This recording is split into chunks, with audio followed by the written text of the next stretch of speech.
They say you don't remember the exact moment your life changes, that it seeps in slowly, like a crack spreading through glass.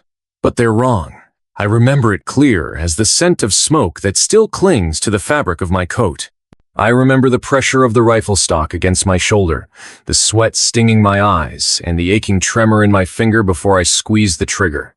And I remember the boy, no older than 16, falling backward into the dust, his rifle still slung across his back, never even touched it. I hadn't meant to shoot him. God knows I didn't. But he was in the wrong place, with the wrong uniform, at the worst possible time. And that one bullet, it set the world on fire. I used to be a teacher. Before the uniforms, before the checkpoints, before the olive groves ran slick with blood instead of oil, I stood at a chalkboard and taught history to bored teenagers with cracked knuckles and too little sleep. Back then, I believed in facts, in reason, in the structure of things. Funny how quickly that all collapses when boots start marching down your street and the textbooks are replaced with propaganda. I lived in a village that didn't matter, a speck of dust on a forgotten map tucked between two hills no one ever bothered to name. We had one well, one market, and one radio that only worked when you kicked it just right. No one thought it was worth saving or conquering, until of course they did. The war wasn't sudden, it crept in like mold. First came the advisors, pale men in tailored coats who shook hands and talked about safety.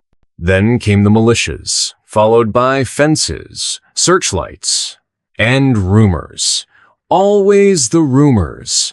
That one side was hiding weapons, that the other side was planning a purge, that someone's cousin vanished for asking the wrong question. I tried to stay out of it. I kept my head down. I taught kids who were too young to understand why their fathers whispered at dinner. I avoided politics, avoided arguments, avoided taking sides, until a face I loved vanished and I stopped caring about neutrality. Her name was Layla. My sister, my fierce, foolish, beautiful little sister. She had a laugh like wind chimes and a temper like fire. She believed people could be better, should be better. So when she saw a soldier kicking an old man at the checkpoint, she didn't walk away. She screamed. She shoved him. She filmed it. They dragged her away in front of half the town. I never saw her again. And that's when I stopped pretending I wasn't involved. The resistance wasn't glamorous. There were no uniforms, no speeches.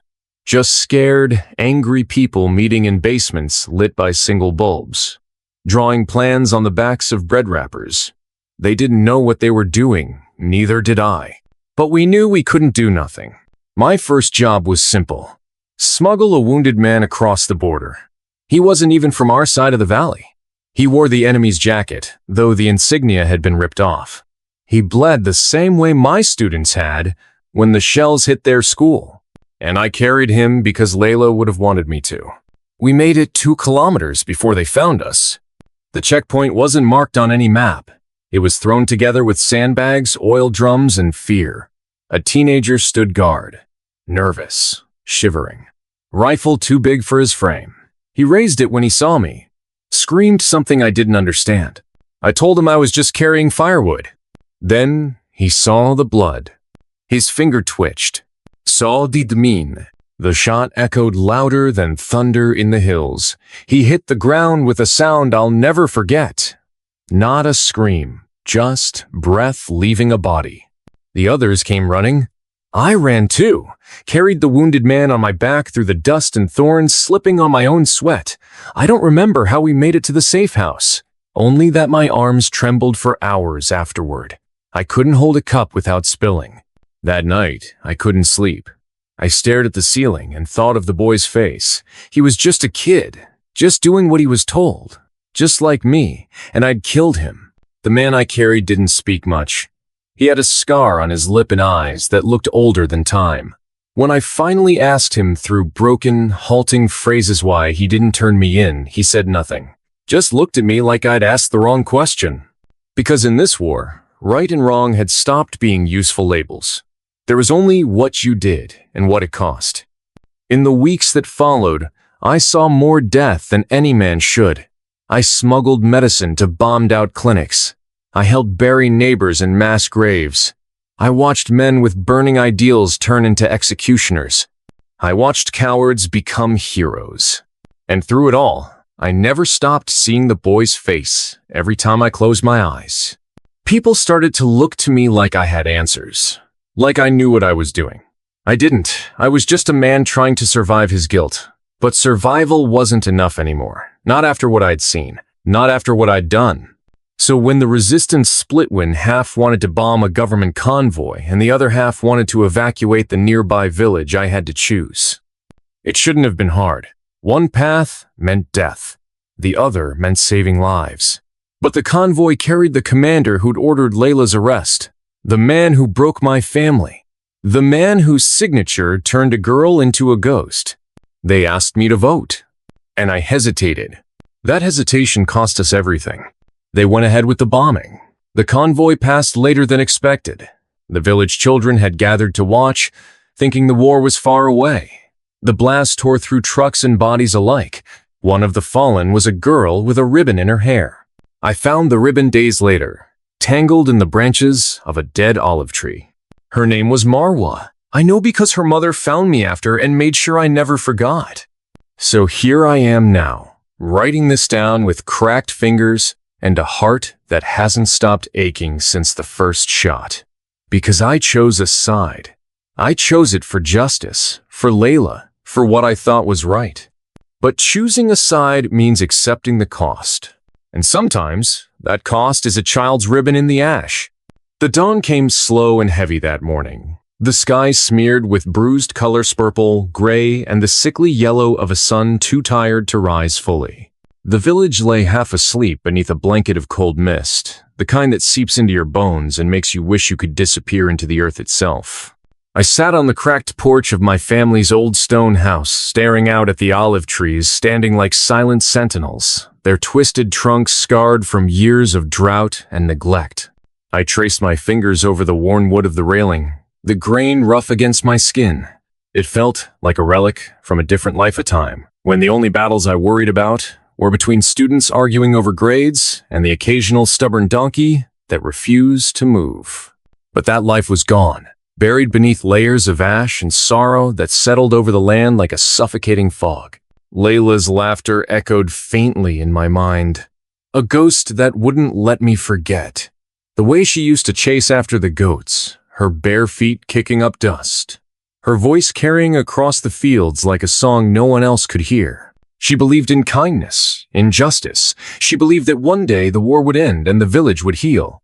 But I learned too soon that belief was a fragile thing, easy to shatter with the crack of a gunshot or the cold stare of a soldier. That morning, I prepared for a journey. The resistance needed information, word of troop movements, supply lines, whispers of an impending offensive. I was to meet a contact in the next town, a small cluster of homes carved into the hills, where the last traces of normal life still flickered like a dying flame. I packed lightly a bundle of clothes, a few loaves of stale bread, a flask of water, and tucked the rifle beneath my coat, its weight of familiar comfort and a constant reminder. The path was narrow and winding, hemmed in by rows of olive trees whose leaves whispered secrets to the wind. The earth was cracked and dry beneath my boots, dust rising in soft clouds with each step. The air smelled of smoke and forgotten prayers. As I walked, my mind wandered to the wounded man I had carried, the stranger who had become my reluctant companion in this fractured world. He called himself Tariq. A soldier once turned something else entirely. He spoke little, and when he did, his words were laced with a bitterness that matched the scar on his lip. He blamed the war, the commanders, the civilians who hid behind their apathy. But beneath that bitterness, I sensed a flicker of something else, regret perhaps, or the weight of a conscience that refused to be silenced. Our alliance was uneasy, forged in necessity rather than trust. Yet in the silence of those long nights, we found an understanding that words could never capture. We were both prisoners of this war, shackled by choices we had made and those we had yet to make. The village behind me faded into the horizon as I approached the hills, where the land opened up like a wound. The contact was a woman named Samira, fierce and sharp-eyed, who had once been a nurse before the war swallowed her world whole. She had a reputation for moving unseen, slipping through checkpoints and patrols with the ease of a shadow. When we met, her eyes held the weight of countless losses, but also a stubborn spark of hope. She handed me a tattered map, edges frayed and stained with sweat and blood. "They're moving east," she whispered, voice low. "Heavy trucks, artillery. They're planning something big. The village won't stand a chance." I nodded, feeling the familiar knot tighten in my stomach. The news was worse than we feared. The command center had been quiet for weeks, but now the storm was gathering on the horizon. We had little time. On the way back, I moved cautiously, taking back roads and shadowed paths.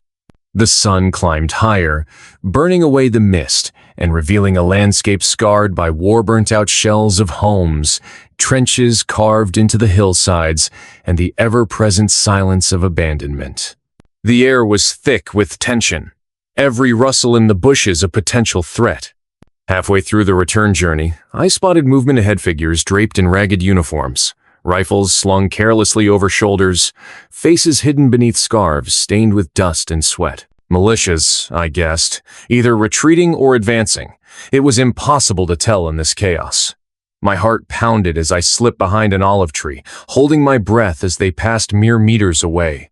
It was then I heard the faintest whisper, a child crying, muffled and desperate. My instincts overrode caution. I followed the sound to a small cluster of ruins, where a girl huddled beneath the rubble, dirt smudged across her tear-streaked face. She clutched a torn doll, its eyes missing, and looked up at me with wide, unseeing eyes. I knelt beside her, my voice soft despite the cold. She didn't answer, only shivered, trembling like a leaf in a storm.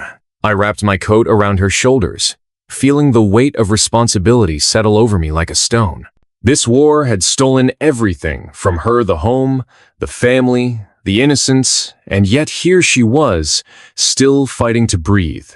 I carried her the rest of the way, every step a reminder of the lives caught in the crossfire. When we reached the village, I handed her over to Samira, who promised to find a safe place for her. But the image of that child haunted me, a living testament to the cost of silence and inaction. Back in the village, whispers were growing, louder rumors of betrayal, of collaborators and spies. Fear was a constant companion, twisting neighbor against neighbor. The walls had ears, and trust was a currency in short supply. We had all become prisoners, not just of the war, but of each other. I found myself at the center of these rumors, accused of sympathizing with the enemy, of trading secrets for survival. The line between hero and traitor blurred until it was impossible to tell where one ended and the other began. I was forced to ask myself, what did loyalty truly mean when the world was broken? The night sky offered little comfort, stars hidden behind a veil of smoke and despair. I sat beneath the olive tree that marked the edge of the village, its gnarled branches twisting toward the heavens like desperate hands. I thought of Layla, of the boy I had shot, of the girl I had carried. Their faces burned into my memory like embers that refused to die. And I knew then that this war was not just fought with guns and bullets, but with choices that demanded courage, sacrifice, and a willingness to stand alone against the darkness. The cost of choosing a side was no longer an abstract concept. It was a scar etched into my soul, and I was just beginning to understand its weight. The village never truly sleeps anymore. The quiet nights I once knew, the ones where the cicadas hummed softly and the stars winked like distant friends, have been replaced by restless hours, punctuated by whispered conversations, hurried footsteps, and the constant scrape of metal against stone. I lie awake, listening to the world fracture around me, the tremors of a war that's no longer just a headline but a living, breathing nightmare swallowing us whole.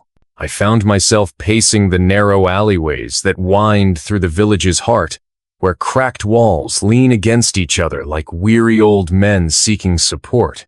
The moon cast a thin, cold light over the rubble-strewn streets, turning familiar corners into shadowy traps.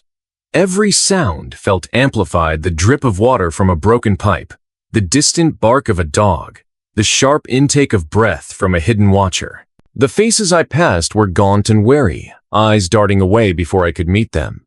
Suspicion had become our currency, and every glance held a question. Friend or foe? It was exhausting. This constant dance of half-truths and veiled threats. I stopped by the old bakery, its sign hanging crooked, paint peeling like old scars. Once, the smell of fresh bread had spilled into the street like a promise of better days. Now it was just another shell, the ovens cold and silent, the windows cracked and dark. From the shadows emerged Maliki's silhouette, barely recognizable beneath the oversized coat that hung loosely on his thin frame. Malik had been one of the village's brightest hopes before the war, a teacher who believed in the power of knowledge and the possibility of peace. Now, he was a ghost wandering the ruins of a world he no longer recognized. His eyes held a haunted quality, the light dimmed but not extinguished. "They're moving faster than we thought," he whispered, voice ragged. "The patrols, the raids, they're tightening the noose. We won't have much time." I nodded, swallowing the lump that had formed in my throat. There was no room for weakness here. Every second counted. We were all actors on a stage set for destruction, forced to play roles we'd never auditioned for. We moved to a secluded courtyard, surrounded by crumbling walls overgrown with thorny vines.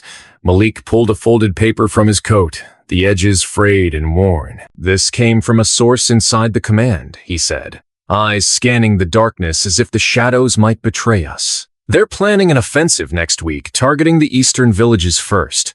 If they break through, there won't be anywhere left to run." A cold shiver ran down my spine. The thought of more bloodshed, more families torn apart, was unbearable. Yet, in the chaos, the choice became clearer. We couldn't stay hidden, couldn't cling to safety like frightened children. We had to act. As dawn crept over the horizon, painting the sky in shades of fire and ash, I returned home to find a letter slipped beneath the door. The paper was thin, the ink smeared but legible. It was a warning someone knew of my movements, my alliances. The handwriting was unfamiliar but filled with venom. "Traitor to your own kind. Choose your side before it's too late." The words burned like acid. I folded the letter carefully, hiding it beneath a loose floorboard. Fear was no stranger to me now, but this felt different, a cold, calculated threat meant to break me from within. That night, as I lay restless, the memory of the girl from the ruins haunted me. Her wide eyes, filled with terror and wonder, reminded me of everything at stake. I could no longer afford to be a bystander, not when the lines between right and wrong were blurred by survival. In the days that followed, I found myself caught in a web of decisions, each one fraught with peril. Some villagers whispered of negotiating with the occupying forces, hoping to buy time or favor. Others called for open rebellion, fueled by rage and desperation. And in the middle stood those like me, torn between the impulse to protect and the drive to resist. The village council convened in secret, the old church's basement transformed into a war room.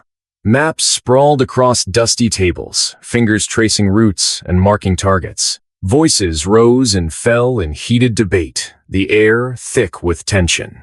I spoke little, my thoughts heavy with the knowledge that whatever path we chose would exact a price. Loyalty, once a simple concept, had become a battlefield. Who deserved our trust? Who would betray us for survival? And could I carry the weight of those choices without losing myself? One evening, as the sun dipped below the hills, I encountered Tariq again. His leg was healing slowly, but the fire in his eyes had returned, sharper and more determined than before. He spoke of a plan, a dangerous one, that required crossing enemy lines to gather intelligence, to strike where it hurt most. It was reckless, maybe even foolish, but it was a spark of hope in a world suffocating under despair. I agreed to join him, knowing the risks but unable to turn away. This war had claimed too much, but maybe, just maybe, there was a chance to reclaim something worth fighting for. As we prepared to leave under the cover of darkness, I took one last look at the village, the cracked walls, the weary faces, the olive trees standing tall against the storm. I whispered a silent vow to those left behind. I would carry their stories, their courage, and their pain into the night. wherever the path might lead. And with that, we stepped into the shadows, two souls bound by a fragile thread of trust, ready to face the unknown. Nightfall draped over the hills like a heavy cloak, swallowing the horizon in its cold embrace. I had long since learned that darkness in this land was more than just the absence of light. It was a living thing, shifting and watching, waiting for a moment of weakness. Tariq and I moved carefully, shadows slipping past patrols and forgotten checkpoints, each step a whisper against the dirt and stone. My fingers tightened around the worn grip of my rifle, the rough wood biting into my palm. The weight was both a burden and a comfort. It reminded me that I was still alive, that even in this fractured world, I held the power to protect, to fight, to choose. The mission was clear but perilous. Cross the lines, gather intelligence on the enemy's next move, and return with enough information to give the resistance a fighting chance. There was no room for error, no margin for mercy. Hours blurred into each other as we slipped through the broken landscape, burnout vehicles abandoned like skeletons, shattered homes that whispered of lives erased. The air was thick with the scent of smoke and fear, the silence punctuated by distant echoes of gunfire and screams. At one point, we paused beneath a gnarled tree, its bare branches clawing at the sky like desperate hands.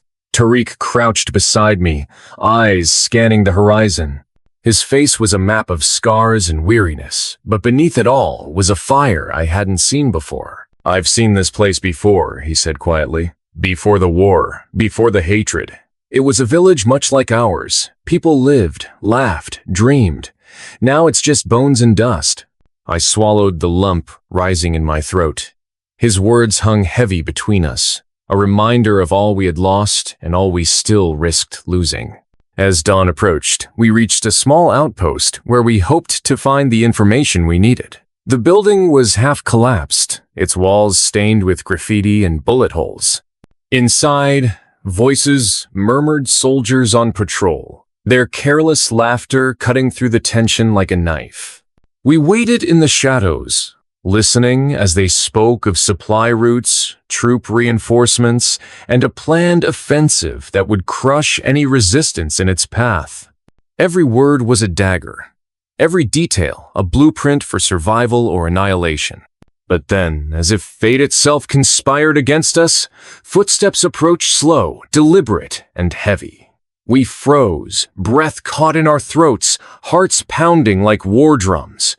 From the darkness emerged a figure I recognized, a commander, his face set in a mask of cruelty and cunning. His eyes locked onto us, and in that moment, the world tilted. There was no escape, no hiding. The next moments played out in a blur. Shouts, the crack of gunfire, the sharp report of rifles. Tariq moved with lethal precision, covering our retreat, but I was struck. A searing pain blossomed in my side, hot and unforgiving. I collapsed against the cold stone, the taste of blood bitter on my tongue. Darkness crept at the edges of my vision, threatening to pull me under. And yet, amidst the chaos, I remembered why I fought. For the village, for Layla, for the child I carried. For the fragile hope that even in the darkest night, a single spark could ignite a blaze. Tariq's voice cut through the haze, steady and commanding. "Hold on. We're not done yet." Pain and determination tangled within me, a fierce battle that mirrored the war raging outside. The price of silence had never been clearer. To choose a side was to risk everything, to face betrayal, loss, and the haunting question of who you truly were when the dust settled. As the first light of day bled into the sky, I clung to that thought, the courage to stand, even when the world demanded you fall. The days that followed the ambush felt like a slow unraveling, each moment stretching endlessly yet slipping away like sand through desperate fingers. Pain throbbed in my side, cruel reminder of how close death had come. It was the invisible wounds that cut deepest, doubt, fear, and the gnawing question that had begun to poison my resolve. I had crossed a line, and there was no turning back. Our return to the village was shrouded in a tense silence. The narrow paths we once tread with cautious hope now seemed claustrophobic, every shadow a potential threat, every glance laden with suspicion. I caught the weight of eyes on Mew whispers trailing behind, some filled with concern, others with something darker, accusation. They called me reckless, a fool chasing ghosts. Some said I had endangered us all, dragged danger to our doorstep for a cause that seemed too distant to grasp. But beneath it all, I knew the real fear. That standing on the side of conscience might cost us everything. At the council meeting, the air was thick with tension. Faces I had known since childhood stared back with a mixture of hope and judgment. Malik stood at my side, his steady presence a balm to my fraying nerves. The map sprawled before us, dotted with plans and counterplans, but it was the unspoken question hanging heavy in the room. How far were we willing to go? And who were we willing to lose? The older men advocated caution, urging us to seek alliances, to buy time with diplomacy and quiet resilience. The youth, fueled by fire and fury, demanded swift retaliation, a reckoning to remind the oppressors we would not bow. And in the middle, I stood a silent witness to a war not only of bullets but of ideals. The nights grew colder, the chill seeping into bones already weary from loss. I found solace only in brief moments. The laughter of children playing beneath the olive trees, the warm touch of Layla's hand in mine, the quiet strength in Tariq's eyes. These fragments of normalcy were fragile shields against the encroaching darkness. But the enemy's shadow loomed ever larger. Patrols became more frequent, their presence a constant reminder that time was running out. Rumors spread like wildfire of spies within, of betrayals cloaked in friendship, of secrets sold for survival. One evening, a stranger arrived, an emissary from a neighboring village, his face lined with hardship, but his eyes sharp and knowing. He carried news of an imminent offensive, larger and more ruthless than any before. The resistance needed unity, he warned, or they would be crushed beneath a tide of fire and steel. It was a call to arms, but also a test of faith. As we prepared for what could be the final stand, I grappled with the cost. Each decision seemed to fracture the very soul of our community, pitting neighbor against neighbor, loyalty against necessity. The line between right and wrong blurred, painted over with the harsh brushstrokes of survival. In the quiet moments before battle, I thought of the wounded Apache hidden beneath that dusty floorboard so long ago. His silent strength had taught me that courage was not the absence of fear, but the will to stand despite it. That lesson echoed now, urging me forward. I had chosen a side not for glory or vengeance, but because my conscience demanded it, and I was ready to pay the price. As dawn broke, painting the sky with streaks of blood and gold, I stood with my people scarred, weary, but unbroken. The world beyond our village might crumble, but here, in this fragile patch of earth, we would fight for more than survival. We would fight for humanity, for honor, and for the hope that even in the darkest times, light could be found.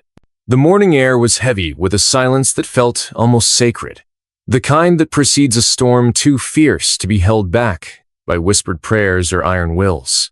As I stood among my people, watching the sun climb over the jagged horizon, I could feel the weight of every choice pressing down on my chest, the faces of those I loved, the promises made in shadowed rooms, and the harsh truth that no matter how hard we fought, some things might never be undone. We had no illusions of victory. What we had was a fire burning in our veins, a stubbornness carved from years of loss and longing, and a refusal to surrender not just our land but our very souls. That night, beneath the fractured sky, I found myself unable to sleep.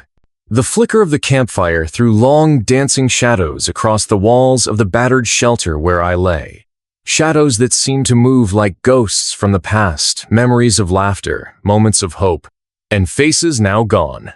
I traced the lines of scars on my own hands, reminders of battles fought not just against enemies but against the self, the questions that haunted me in the quiet. Was it courage or madness that drove me? Was I a hero or a fool? And most haunting of all, what price would we pay for standing where we did? The village was a patchwork of resilience and despair. Children played near ruins, their innocent voices a fragile melody amid the distant echoes of war. Mothers whispered prayers into the night, and fathers sharpened blades with hands trembling from exhaustion and fear. Among them, I moved like a shadow, carrying not just a rifle, but the fragile hope that we could still be more than survivors, that we could reclaim our humanity in a world bent on breaking it. The day before the battle, Malik found me sitting alone by the ancient olive tree that stood sentinel over our land. His voice was quiet but firm as he spoke of the fragile alliances forged and the dangers lurking within. "Not all who stand with us are true," he warned. "Watch the shadows, for betrayal wears many faces." I nodded, knowing he spoke truth. In times like these, the fiercest battles are often fought behind closed doors, where trust is a currency rarer than bullets. That evening, as we gathered arms and whispered final plans, I saw the faces of my comrades, young and old, fierce and frightened, each carrying their own stories of loss and hope. Among them, Layla's eyes met mine, a silent vow passing between us. Whatever the cost, we would face it together. The night was pierced by the distant howl of wolves, a mournful sound that seemed to carry the weight of every sorrow we bore. I felt my heart tighten, the echo of that lonely cry intertwining with the rhythm of my own breath. When dawn finally broke, it spilled blood red across the sky, a grim herald of the violence to come. The battle was brutal, a symphony of chaos and courage. Bullets tore through the air, cries of pain and defiance mingling in a haunting chorus. I moved through the fray like a force tethered by duty, each step driven by the memory of what we fought for. Amid the carnage, I saw faces I once knew, twisted in pain or frozen in fear. I felt the sting of lost comrades falling, dreams shattering with every passing moment. But still we stood, still we fought. At one point, I found myself face to face with a young soldier from the enemy ranks, barely older than a boy. His eyes were wide with terror, reflecting the same fear I felt deep inside. For a brief moment, the world seemed to hold its breath. There was no hatred there, only the raw, unvarnished humanity of two souls caught in a storm not of their making. That glance stayed with me long after the fight had moved on. A painful reminder that sometimes the greatest battle is not against others, but within ourselves.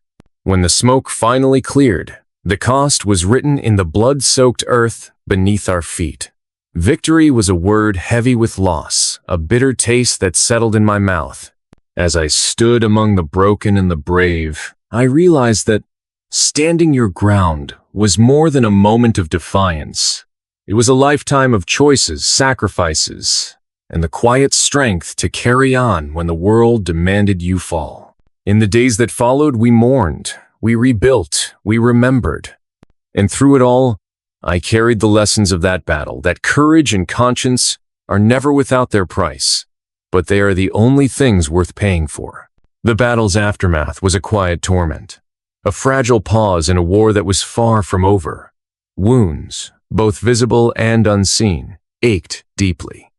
I carried the weight of survival on my shoulders, not just my own, but of those who had fallen and those who still looked to me for strength.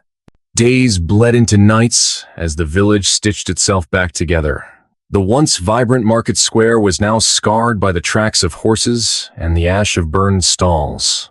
Mothers hummed lullabies to soothe trembling children, their voices trembling like the flickering candlelight that barely kept the darkness at bay. Amid the ruins, I found a moment to walk the old paths that led beyond the village, where the wild grasses whispered stories of times before blood had stained the soil. The wind carried the scent of rain and earth, a fleeting promise of renewal. But beneath that promise lay the reality of new threats, darker ones. The enemy had retreated, but the scars they left were deep, and the seeds of distrust had taken root among us. Rumors grew like poison vines, twisting truth and sowing fear. Whispers of spies within our own ranks, of secret deals made in shadow, poisoned the bonds that held us. I saw once trusted friends avert their eyes, felt the cold distance where warmth had been. I knew then that the battle was no longer only with our enemy, it was with ourselves. One night, beneath a sky crowded with stars, I sat with Malik by the fire, his eyes reflecting the flames' dance. "Every war," he said quietly, "has two fronts. One outside, where swords clash, and one inside, where doubt and fear try to claim victory." His words resonated in the hollow spaces of my heart.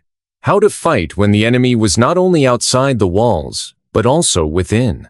The village elders convened once more. Their faces were drawn and weary. The lines of age deepened by sleepless nights. They spoke of peace talks, of compromise, and of the heavy price of prolonged war. Some urged patience, others demanded vengeance. I listened, torn between hope and cynicism, between loyalty and my own growing conviction that courage was not always loud or violent. Layla approached me that evening, her hands trembling slightly as she handed me a folded note. It was from a young woman who had joined our cause healer from the neighboring hills, warning that more danger lurked in the darkness. A faction within our ranks had been sabotaging efforts, driven by fear, greed, or something darker. The betrayal cut deeper than any bullet. I could feel the eyes of my people watchful, uncertain, afraid. Trust was fragile, a thread stretched too thin, threatening to snap. In the days that followed, I took to wandering the perimeter, speaking quietly to those who looked lost, searching for ways to mend what had been broken. One afternoon, as the sun dipped low and cast long shadows over the cracked earth, I found myself face to face with a man I hadn't seen since before the Wara childhood friend who had chosen the other side. His eyes held a mixture of regret and defiance. No words were needed. The distance between us was a chasm carved by choices neither of us could undo. That night, sleep was elusive.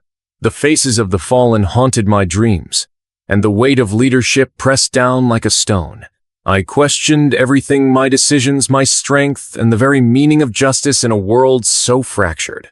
Yet somewhere deep inside, a stubborn ember refused to die. It was the belief that even when darkness closes in, the light of conscience, of humanity, can still break through. And so, with every breath, I chose to stand against fear, against despair, and against the shadows that threaten to consume us all. Because sometimes, the greatest act of courage is to keep standing when the world wants you to fall.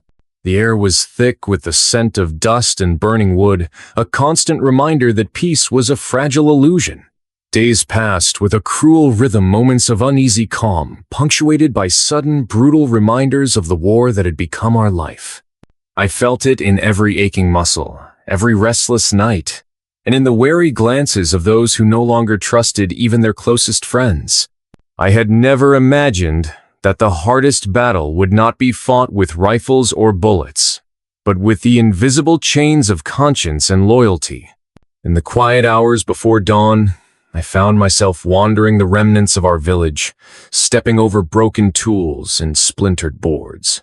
The shadows stretched long and cold, as if the earth itself mourned alongside us. Faces from the past flickered in my mind, memories of laughter and hope, now overshadowed by the weight of loss. The choices I had made felt heavier with each passing day, saving the wounded stranger. Standing with those branded as enemies, these acts of courage had become my burden and my cross. Whispers floated through the village like poisonous fog. Some called me a traitor, others a savior. But no words could soften the sting of betrayal from within. Friends who had once stood shoulder to shoulder now watched me with suspicion, their smiles forced, their eyes hard.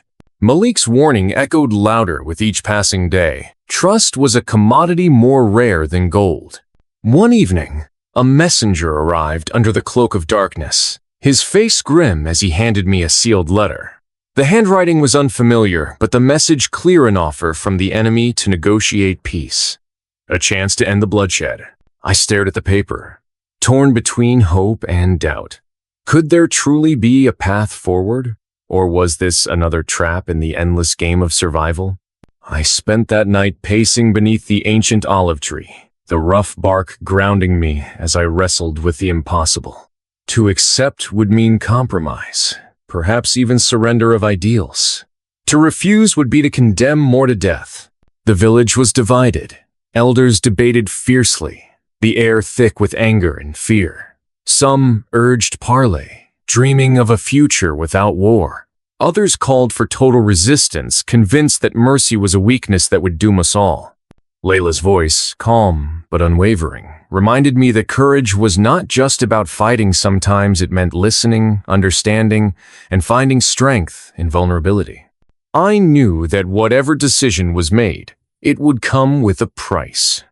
Days turned into restless nights as preparations began. I watched as our people hardened themselves for what might come, the flicker of hope struggling against the encroaching shadows. Among the whispers, a deeper fear took root, the fear of losing not just the war, but ourselves. I thought of the wounded stranger, the man I had saved against all odds. His eyes, once fierce and wild, now held a quiet resilience. He had become a symbol of the impossible, a reminder that humanity could survive, even in the harshest of landscapes. But could that humanity endure the storm we faced? When the envoy finally arrived, tension crackled in the air like static before a lightning strike. The men who came bore no weapons but carried the weight of history in their silence. I met their gaze, searching for any sign of truth or deceit. Words were exchanged, promises, threats, and the delicate dance of diplomacy. In that moment, I understood that the lines we drew were not just between lands or people, but within our very souls. As negotiations stretched on, the village held its breath. Trust was tested, alliances questioned, and the fragile hope for peace balanced precariously against the shadow of betrayal. And through it all, I stood a solitary figure caught between worlds, bound by the choices I had made and the unyielding belief that even in the darkest hour, light could find a way. Because sometimes, standing your ground means more than defiance, it means holding on to hope when everything tells you to let go. The night before the storm was the quietest I had ever known, a silence so thick it pressed against my chest and stole my breath. The village lay shrouded in darkness, broken only by the faint flicker of lanterns swaying in the breeze. Each light a fragile beacon against the encroaching shadows. I walked among the homes, feeling the pulse of fear and determination that thrummed beneath the stillness. Faces drawn tight with worry, eyes flickering with hope and dread. The air was electric, charged with the knowledge that tomorrow would change everything. My hands trembled as I traced the worn grip of my rifle, the weight familiar and oddly comforting. I had carried it through battles and broken promises, through moments of courage and crushing loss. It was more than a weapon, it was a reminder of the line I had chosen to stand behind. The council had reached a tentative agreement with the envoy. Terms were fragile, the path ahead uncertain. Peace could slip through our fingers like sand, or it could bind us in a new, tenuous alliance. But trust, that most elusive of currencies, had not yet been exchanged. As dawn bled over the horizon, the first whispers of wind carried with it a cold bite. The sky darkened, heavy with the promise of rain. The earth, cracked and dry, seemed to hold its breath. I stood at the village's edge, watching as the enemy approached, men and women I had once called neighbors, now strangers cloaked in suspicion and fear. Their faces were etched with hardship, their eyes weary but resolute. The line between us was no longer just a boundary on a map, it was a scar carved into our souls. The air was taut with tension as we faced each other, weapons lowered but hearts guarded. The envoy stepped forward, bearing the terms of peace, a fragile thread woven from hope and pragmatism. I listened as the words fell like fragile petals, promises to end the bloodshed, to rebuild what had been broken, to find a way forward without more death. But beneath the surface, I felt the undercurrent of doubt. The memories of betrayal and violence ran deep, and forgiveness was a mountain few dared to climb. The village elders deliberated, their voices low but fierce. Some embraced the chance for peace, others whispered warnings of hidden agendas and treachery. I stood apart, feeling the weight of every gaze, every expectation. The choice was mine as much as theirs to hold fast to my convictions or to step into the uncertain light of compromise. As the sky cracked open and rain began to fall, I made my decision. The storm was both a cleansing and a reckoning. It washed away the dust and blood, but also laid bare the raw wounds beneath. The enemy and I stood side by side, bound not by trust but by necessity. In the days that followed, I saw glimpses of what could be moments of shared laughter, hands reaching across divides, the slow rebuilding of a fractured community. But I also felt the cost, the whispered resentments, the glances sharp as knives, the knowledge that peace was fragile and could shatter with a single misstep. I carried the burden of choice like a scar etched into my skin, a reminder that courage often came wrapped in uncertainty. And as the sun broke through the clouds, casting light on a land still healing, I understood that standing your ground was not always about defiance. It was about knowing when to bend without breaking, when to fight, and when to forgive. Because in the end, the true cost of choosing a side was not measured in bullets or blood, but in the strength it took to keep your humanity intact amidst the storm. The days after the storm were unlike anything I had ever known. The world seemed fragile, like a cracked mirror that could shatter at the slightest touch. Every step I took was measured, every breath heavy with the weight of what had come and what might still come. I had chosen a side, but that choice was far from simple. It was a tangle of fear, hope, loyalty, and loss, a maze where every path led to a different kind of sacrifice. The village, once fractured by suspicion and anger, now held a quiet tension. We were no longer enemies on a battlefield, but strangers trying to coexist in the same broken space. The peace we had forged was delicate, held together by threads thinner than spider silk. I could see it in the eyes of the men who once sought to kill me, a mixture of respect and resentment, gratitude and doubt. The boundaries had shifted, but the wounds beneath were raw and slow to heal. My own heart was a battleground. I wrestled with the ghosts of those I had lost, the faces of those who had fallen because I had chosen to stand with the wounded and the weary. There was Malik, the friend who had warned me about trust, his absence, a silent echo that haunted the quiet nights. I wondered if he would understand my choices, or if he too had been lost in the storm. Each morning, I woke to the cold light of reality, knowing that the peace we had was not a promise but a fragile truce. The enemy was no longer a distant threat but a neighbor with a story just as painful as mine. I spent hours walking the borders of our village, tracing the lines that divided and connected us. The fences were no longer just wooden posts and wire, they were the invisible scars in our souls. One evening, as the sun dipped low, casting long shadows over the cracked earth, I found myself face to face with a young boy from the other side. His eyes held a mixture of fear and curiosity, a mirror of my own. We said nothing, but in that silent exchange, a fragile bridge formed. It was not a resolution, but a beginning, a glimmer of hope that perhaps in the brokenness, we could find a way to heal. Yet, even as I held onto that hope, the price of my choice pressed down like a weight I could not shake. Whispers followed me, accusations of betrayal from those who could not understand, warnings that loyalty was a dangerous thing. I was no longer just a survivor.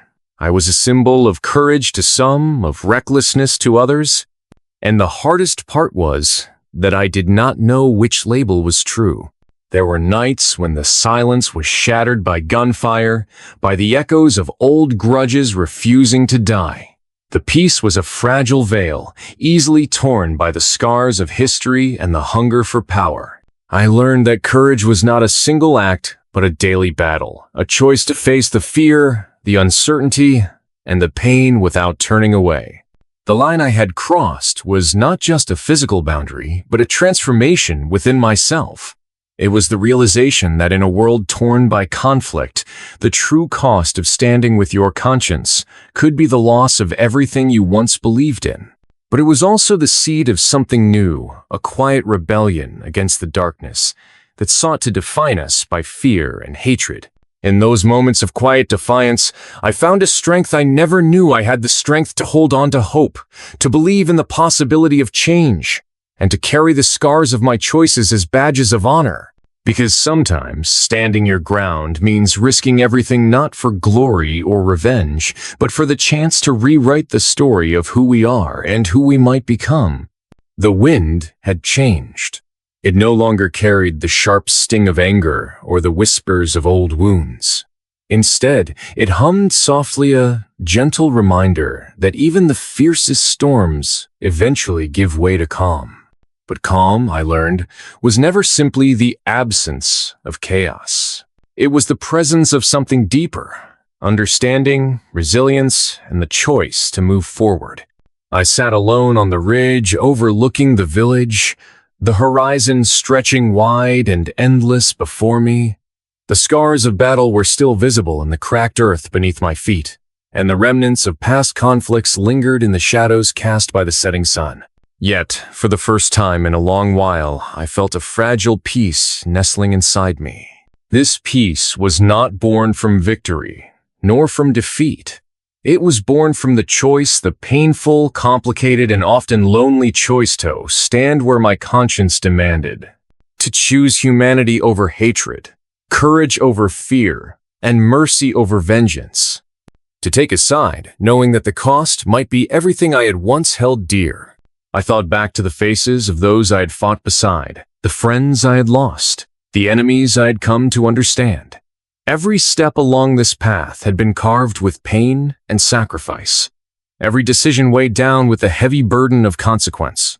But standing still was never an option.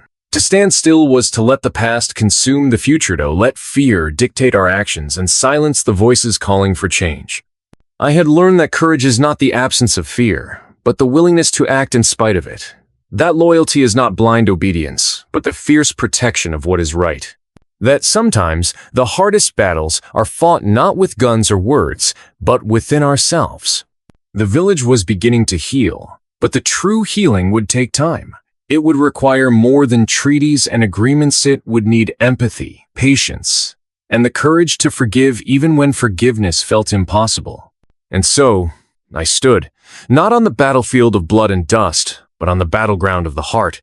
The storm had passed, but its lessons remained. The cost of choosing a side was not counted in the scars worn on skin, but in the strength it took to carry those scars with honor. To live with the knowledge that standing your ground means standing up for what you believe in, even when the world tries to make you fall. As the last light faded, I felt the weight of the rifle in my hands one final time. It was no longer a symbol of war, but of survival, of resilience, and of hope. If there is one thing I want you to remember from this story, it's this: the line between courage and fear, between loyalty and betrayal, between right and wrong, those lines are not drawn in stone. They are drawn in our hearts and our choices. So, I ask you now, wherever you are, whoever you stand beside, what will you risk for what you believe is right? When the world demands you pick a side, will you stand firm in your humanity? Or will you let fear decide for you? Thank you for walking this journey with me. If this story stirred something inside you, hope, courage, or even a question, please take a moment to like, share, and subscribe. Your voice helps us keep telling these stories that matter. And in the comments below, I want to hear from you. Where do you draw your line? How do you decide when to stand and when to walk away? Your story might just be the courage someone else needs to stand their ground. Until next time, remember, sometimes the greatest victory is simply to stand tall, even when the world tries to knock you down.